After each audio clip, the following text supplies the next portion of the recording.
Hi, this is Brandon Spilley from thirstgym.com. Today we're going to talk about an exercise called the bear hold. This is a great abdominal exercise. You put your training programs.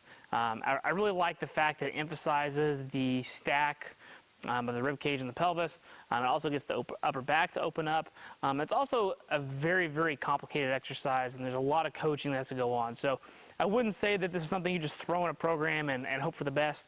I definitely think there's some checks and balances to be made here before you give it to your athletes, and also understanding their infrasternal angles may benefit or hinder them in this particular exercise. So there can definitely be some good reasons why you might program this.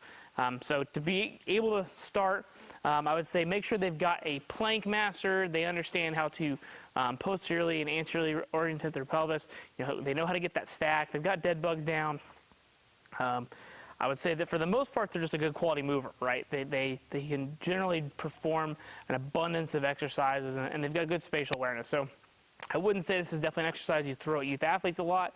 Maybe save it for your high school kids, some of your more advanced middle school, 8th grade kids. But I would say for the most part, you definitely want to make sure that you've got a good quality clientele or athlete in front of you before you begin to just program this.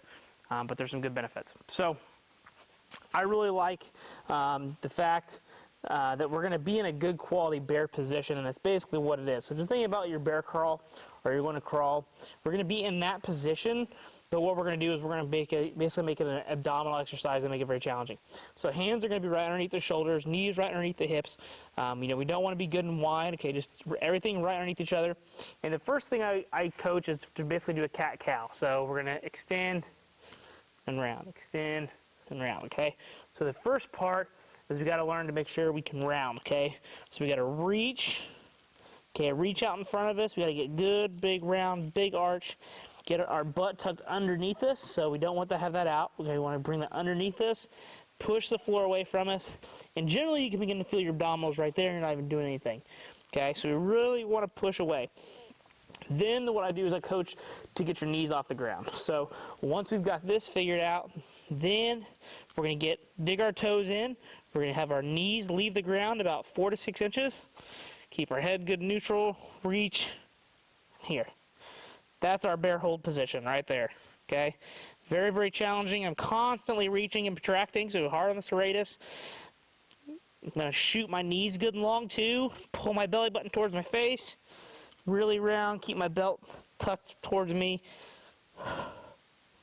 and then rest. Okay, so with a lot of good concentration, this is going to be a very, very challenging exercise.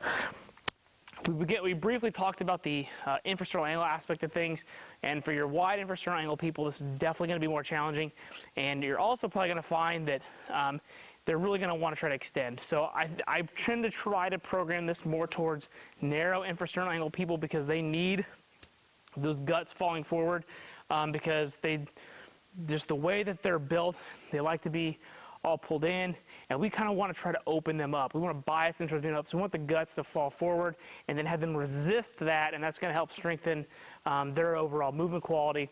Where within a wide infrasternal angle, we begin to find that that's the opposite of what happens, and then we're trying to basically prevent them from getting into extension.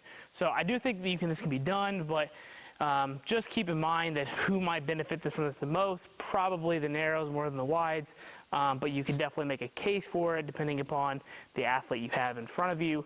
But when it comes to programming this, 3, 4, maybe 5 sets, 10, 20-second holds at the longest. I think if you're really, really doing this correctly and really focusing on body position, getting long, protracting, shooting the knees down but keeping them off, and trying to create as much space as possible between basically your rib cage or your sternum and the ground, and trying to make that massive arch, and really tucking your pelvis underneath, I think you're going to find this is definitely a way more challenging position to be in than you would expect. But feel free to give it a shot. I personally really like it. I've seen a lot of benefit from it myself, as well as my clients.